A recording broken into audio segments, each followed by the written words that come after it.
Paris. La société civile de la diaspora s'organise pour lutter contre la pauvreté en Afrique. À l'initiative de DDK Ministry Foundation, Smile Africa et leurs partenaires, une grande rencontre en présentiel et en ligne a été organisée le samedi 16 juillet 2022 à la mairie du 19e arrondissement de Paris. Sur le thème « Lutte contre la pauvreté, quelles solutions pour l'Afrique ?» L'événement était parrainé par Sa Majesté le roi Kifisier Jean Gervais. Ils étaient plusieurs intervenants, entre autres, Dr David Katalay, président de DDK Ministry Foundation, Madame Sylvie Etienne, présidente Smile Africa, chef d'entreprise, Madame Florence Provenzier, députée française, Saïda Agrebi, présidente OISAT, Madame Pascale Frézos, présidente AIODD, Joël Etienne, journaliste et fondateur de businessactuality.com. Serge Loba, président du mouvement TPLP et entrepreneur. Dr Boga Sako Gervais, professeur et président de la FIDOP. Madame Pama Eugénie, directrice de la société NetProp Service. Raison pour laquelle j'aimerais d'entrée de jeu vous donner la définition tout le monde. Que les communs de mortels pensent de la pauvreté. Alors, les communs de mortels, ils disent que la pauvreté, c'est le fait de manquer de tout. Est-ce que c'est vrai? Parce que l'Afrique a tout, justement. Mais on dit de l'Afrique qu'elle est pauvre. Donc, nous comprenons par là que cette définition des communs de mortels est fausse. Parce que la pauvreté n'est pas le fait de manquer de tout. Et moi, je pense que, à mon sens, par rapport au commun des mortels, que la pauvreté serait définie comme suit. C'est l'ignorance de tout ce que nous possédons dans notre sol et sous-sol, et l'ignorance de savoir à quoi cela peut servir. Je crois que ça, c'est un peu rationnel comme définition par rapport au commun des mortels. Alors, sur le plan technique, la pauvreté, c'est l'état d'insatisfaction de besoins primaires et stratégiques d'un homme ou d'une société. Et ces besoins sont l'eau, les systèmes d'alimentation en quantité ou en qualité, le soin de santé, l'éducation, les logements et les infrastructures, etc. Alors, qu'est-ce qui est à la base de cette pauvreté en Afrique? Ça, c'est une question qui est importante pour laquelle nous devons apporter quelques éléments de réponse. Premièrement, nous avons les systèmes politiques qui est mis en place et de son opéralisation.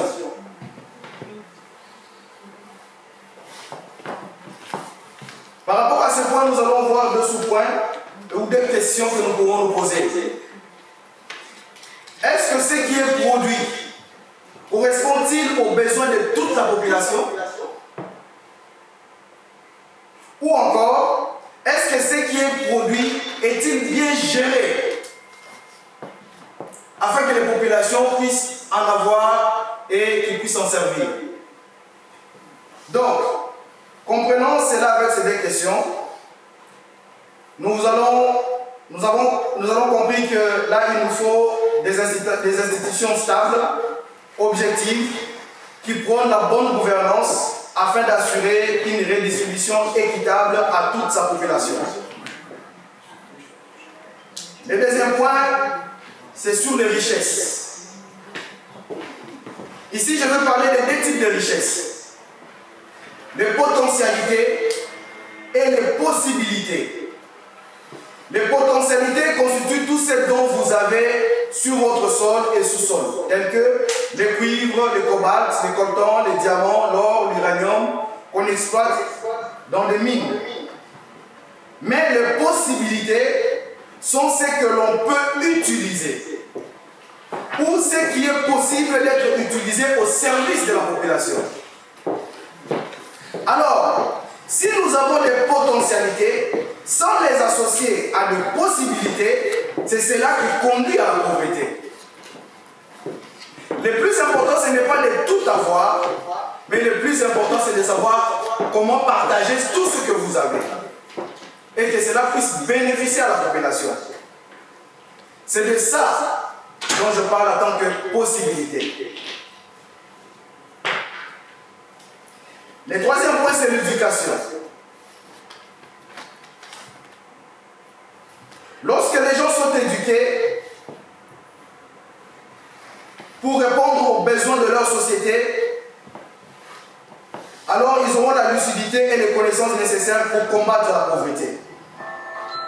Et si le système éducatif africain réside sur le récital, où on vous apprend seulement à réciter sans possibilité de réfléchir, alors cela pose un grand problème. Parce que sans innovation, il nous sera très difficile d'atteindre la croissance, outil de développement. Il y a aussi toujours dans le lot de l'éducation la maîtrise de la technologie, sans laquelle nous ne pourrions accroître notre capacité de production.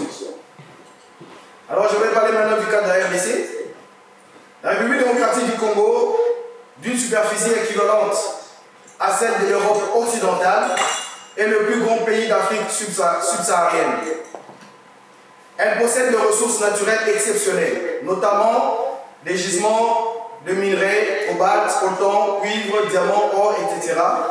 Un grand potentiel hydroélectrique, des vastes terres arables, une formidable biodiversité et la deuxième plus grande forêt tropicale du monde. Pourtant, la plupart de ses habitants ne profitent pas de ces richesses. Et pourquoi? Les raisons sont nombreuses. Mais nous allons voir 6 raisons principales. La première raison, c'est la réponse se trouve dans la question. À savoir que depuis le 26 février 1885, les Congolais ne sont plus propriétaires de leur pays et doivent se les réapproprier en dénonçant tous les contrats miniers dont ils doivent désormais devenir les actionnaires majoritaires à tous les niveaux. Au niveau des communautés de base, des groupements et chefferies, communautés rurales, territoires, districts, provinces, mais aussi au niveau de l'armée et des institutions nationales et des particuliers. Vous avez compris que quand je parle de 1885, je parle de la conférence de Berlin, où l'Afrique avait été départagée, l'Afrique avait été morcelée, et à partir de ce jour-là, tous les Africains ne sont plus propriétaires de leur pays, de leurs États et de leur continent. Le deuxième point, c'est les conflits. Une longue succession de conflits, d'instabilité, de troubles politiques et de régimes autoritaires a conduit à une crise humanitaire aussi sévère et persistante à laquelle s'ajoutent des déplacements de population. Et la situation ne s'est guère améliorée depuis la fin de la guerre du Congo en 2003. Et nous constatons encore malheureusement à ce jour la présence de plusieurs forces rebelles qui déstabilisent le pays et plus particulièrement à l'est de la République démocratique du Congo. Je vais citer par exemple les ADF NALU et les M23 pour exemple. Sur le plan politique, la mauvaise gouvernance, la corruption, l'instrumentalisation de l'appareil de l'État, le musulman de l'opposition par des arrestations arbitraires, enlèvements, assassinats et tortures. Sur le plan économique, les détournements des deniers publics, le vol et le clientélisme. Sur le plan sécuritaire, absence d'une armée forte pour sécuriser ses frontières et défendre son territoire. Justice, la privatisation et manipulation de l'appareil judiciaire. Et sur le plan social, absence d'une bonne politique sociale au détriment de la population. La RDC est l'une des 5 nations les plus pauvres du monde. En 2018, environ 73% de la population du pays, soit 60 millions de personnes, vivaient avec moins de 1 euro, 1,90$ par jour. Ainsi, près d'une personne sur 6 en situation d'extrême pauvreté en Afrique subsaharienne vit en RDC. Ça, c'est vraiment écœurant. Pourquoi les caravanes? En rentrant chez moi avec tout ce bagage de santé, de trucs, de machin et tout ça, après 7 ans aux États-Unis d'Amérique, J'ai dit, moi, comment je peux transférer mon savoir à la population qui est à la montagne, qui est dans la zone rurale, qui est très très loin des villes, qui n'a pas d'électricité, qui n'a pas d'eau, qui n'a pas de route, qui n'a pas ceci, qui n'a pas cela. Donc, ma thèse, c'était rapprocher les services multidisciplinaires, santé, éducation, développement, etc., de la population où qu'elle se trouve. En montagne, dans les zones rurales, dans les quartiers pauvres, partout, il faut emmener les services vers eux. Parce qu'ils ne viendront pas vous chercher. C'est à nous d'aller les chercher. C'est à nous de leur expliquer c'est quoi le développement durable, c'est quoi la bonne santé de qualité, c'est quoi l'éducation de qualité. C'est à nous. Et on était des bénévoles, des femmes, j'ai envoyé les photos à Dr Katane hier, on était des femmes de tous bords parce qu'on avait commencé cette activité avec l'association tunisienne des mères, des mamans, parce qu'il n'y a pas comme la maman qui pense au bien-être des membres de sa famille, de ses enfants, etc. Donc, des femmes de tous bords, des sages-femmes, des médecins, des pharmaciennes, des assistantes sociales, des animatrices sociales, des femmes de ménage, tout un groupe, on part en bus, on met toute notre solidarité sur le haut du bus, de la nourriture, des médicaments, des couvertures, des vêtements, tout ce qu'on peut donner. Et on donne, hein, c'est du bénévolat. On donne, comme elle dit, parce que si tu as, donne, partage. Parce que sans nous, les décideurs, c'est très important, la politique, c'est très important, mais c'est nous. Nous sommes sur le terrain. C'est à nous de faire parvenir l'information, le service, la solidarité. Tout est possible grâce à nous. C'est pour ça que quand il y a cet élan associatif citoyen, femmes et hommes, comme pour le RDC, comme partout en Afrique, partout dans le monde, on a besoin de solidarité. Il y a des progrès vraiment importants à réaliser. Quand on parle des objectifs de développement durable, on peut se poser 3 ou 4 grandes questions, mais notamment comment ne laisser personne de côté et réduire les inégalités croissantes, comment optimiser la gestion des ressources, et on voit effectivement, vous l'avez rappelé, Monsieur Catala, que la RDC regorge de ressources, mais que malheureusement, elles sont source de conflits. Et quid de comment demain on va gérer, en fait, eh bien, ces ressources rares qui déjà aujourd'hui génèrent énormément de conflits et qui vont être bien évidemment de plus en plus happés par un grand nombre de pays. Ils ont été inspirés. Quand ils arrivent aux États-Unis, ils inventent des choses. Quand ils reviennent en Europe, ils les inventent. Je pense que la liberté de circulation, elle est très importante pour le développement de l'Afrique aussi.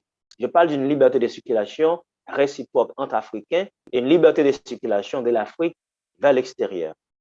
Après, l'autre chose que nous pouvons aussi considérer, après cet aspect que je parle de l'ingérence politique, c'est aussi comment l'Afrique pense les différentes révolutions. On a passé la révolution artisanale, on a passé la révolution industrielle. Aujourd'hui, on est dans le numérique. Comment l'Afrique va embrasser?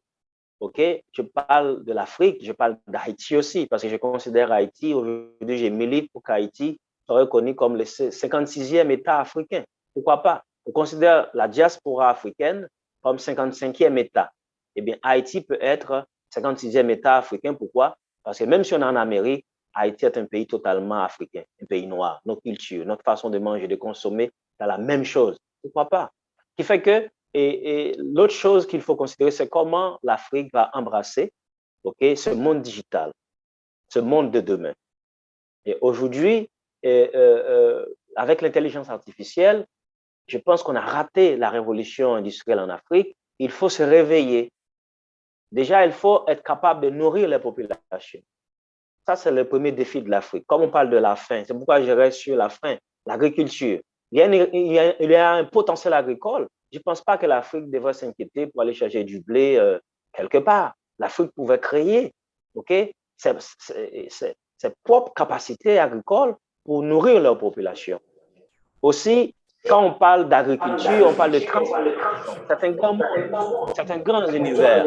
On parle aussi de la transformation. La transformation doit être aussi capable. Moi, j'étais au Ghana, j'ai visité quelques sites industriels. Par exemple, il y a tellement de produits naturels en Afrique qui peuvent commercer avec l'Europe et ailleurs. Je pense que l'Afrique a besoin d'une nouvelle gouvernance. Comme j'ai expliqué, la gouvernance, c'est la capacité de transformer les idéaux ou encore les idées politiques que nous manifestons dans notre leadership en structure solide dans nos institutions.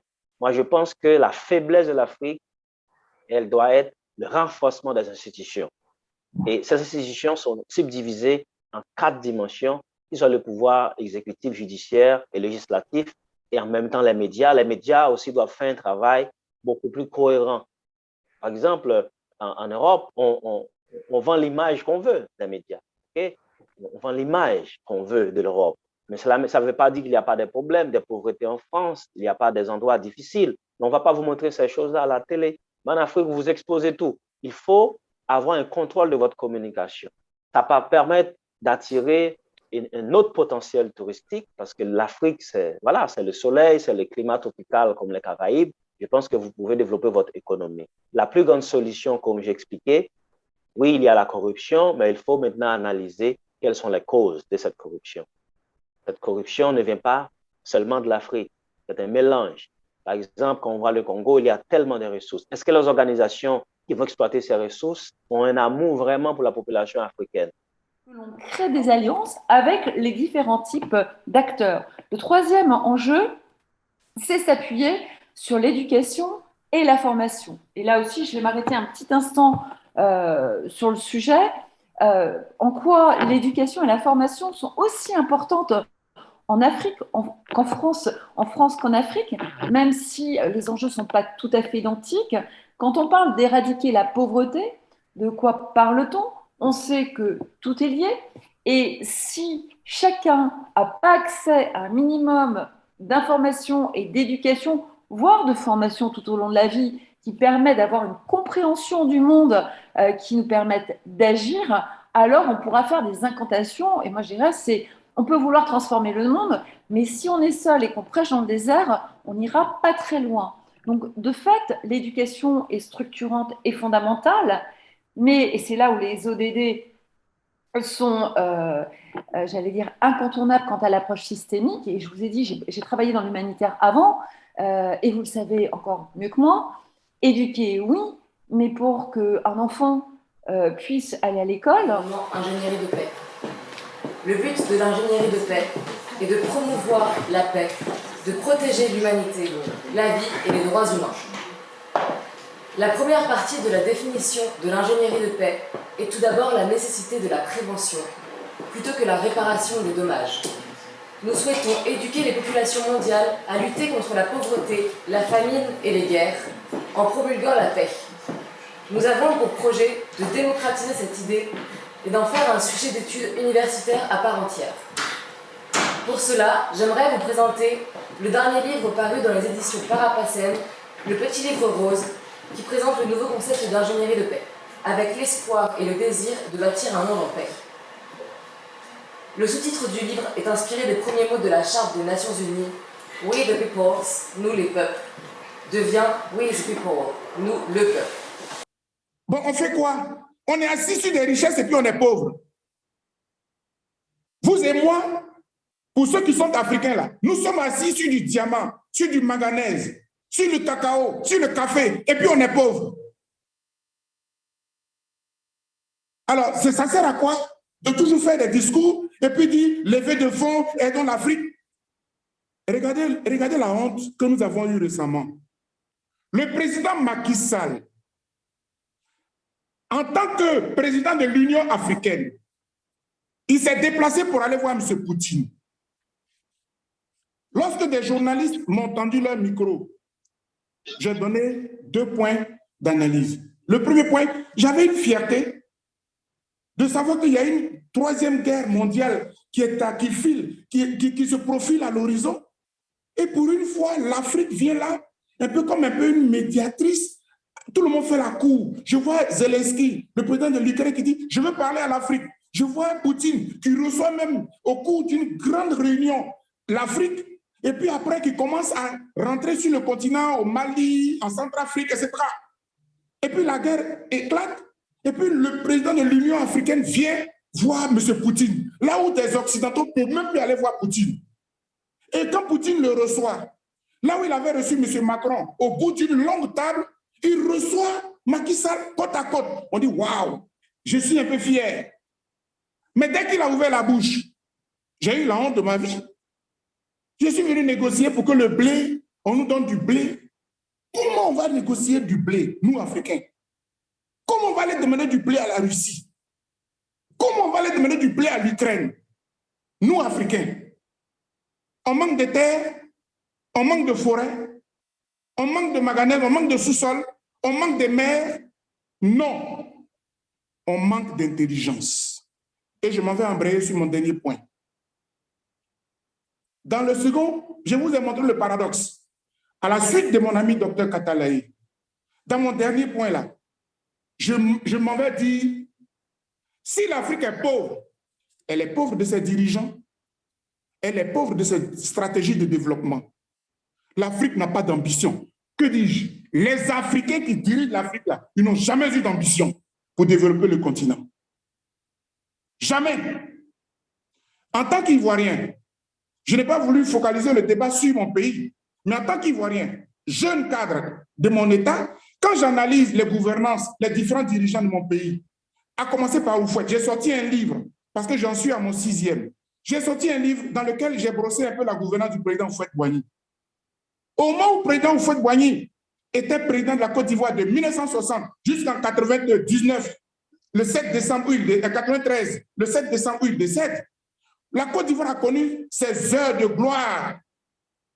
On était l'une des plus puissantes économies du continent, avec un taux de croissance avoisinant les 6,5, 7% dans les années 70.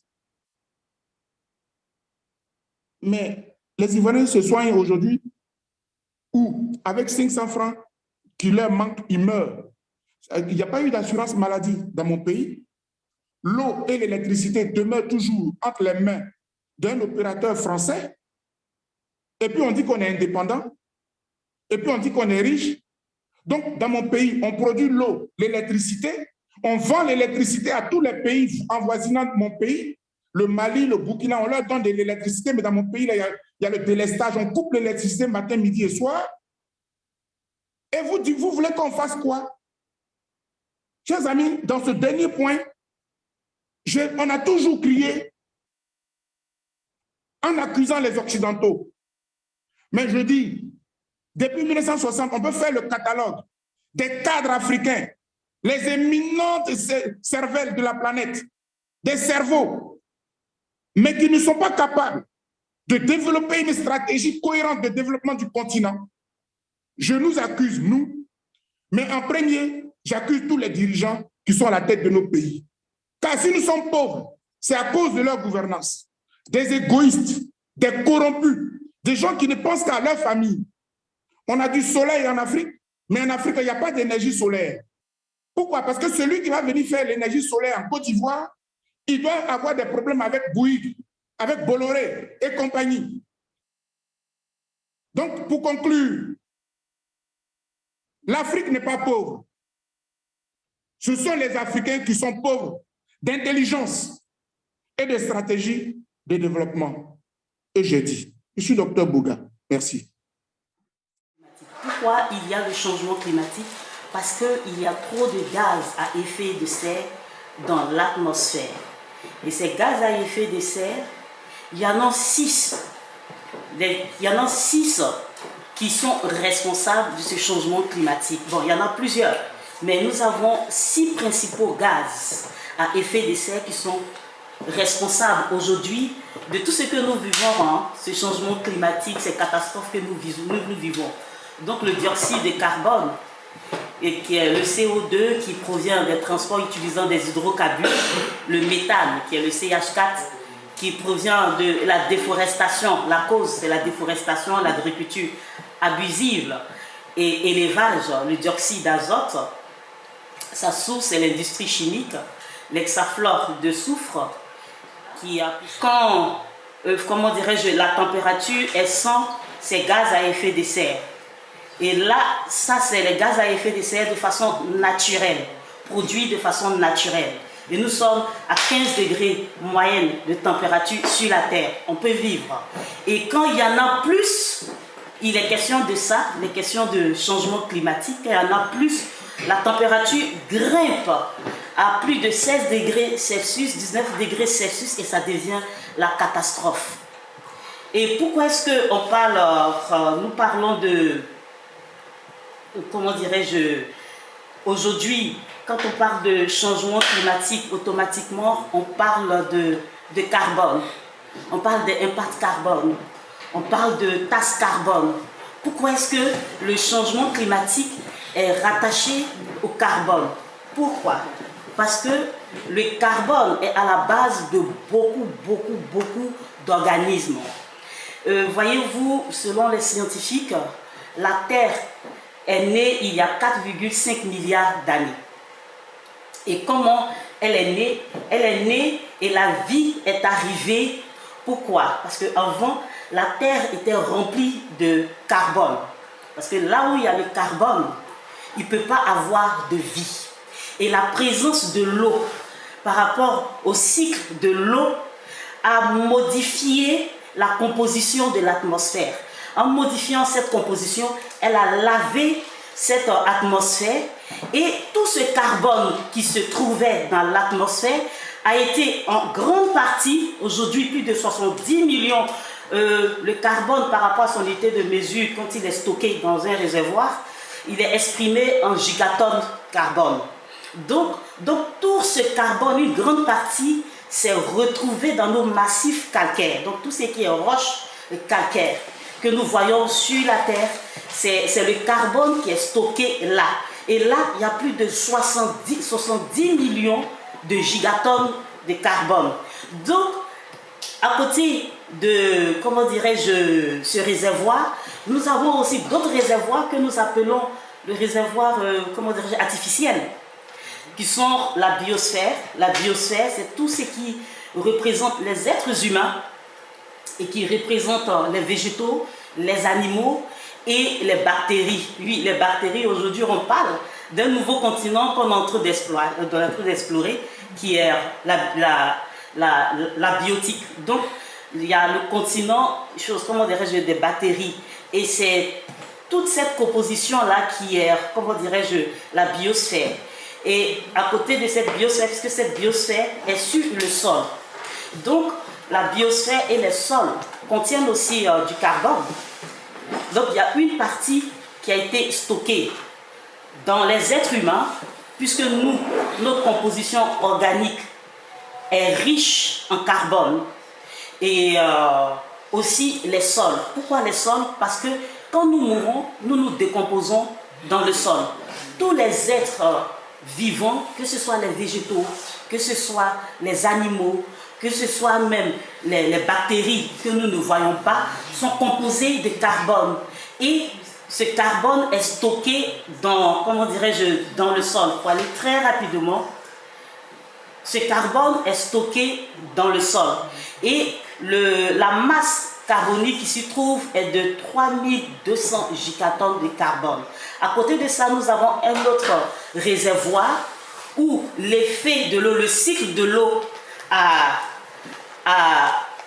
emmené le carbone là-bas pour qu'il y ait la vie sur Terre, c'est l'hydrosphère. L'hydrosphère, c'est tout ce qui est océan, l'eau. Et là-bas, il y a une forte présence, une forte quantité de carbone qui est aussi stocké là-bas à hauteur de 39 000 gigatonnes de carbone. Et on termine par le dernier réservoir qui est le lithosphère, tout ce qui est roche. Les roches fossiles. Les roches fossiles, c'est tout ce qui est pétrole, c'est le gaz naturel, c'est le charbon. Ces roches fossiles contiennent en eux aussi 20 000 gigatonnes de carbone.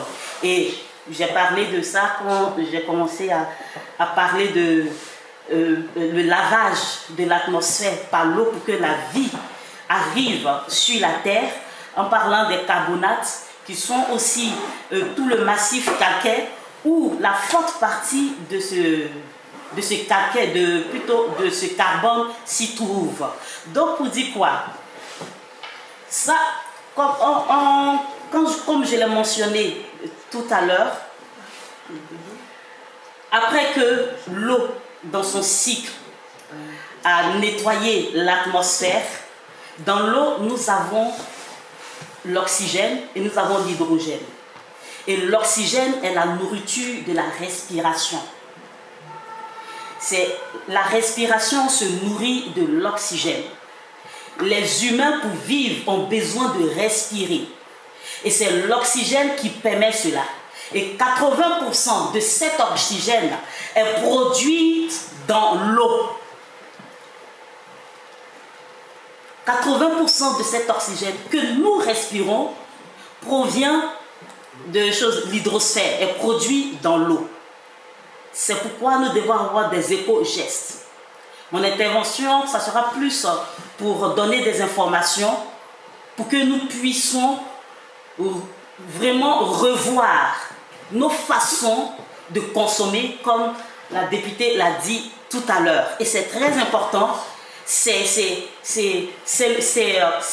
l'intérêt de tous. Tout le monde est appelé à cela et ce n'est pas réservé qu'aux politiques.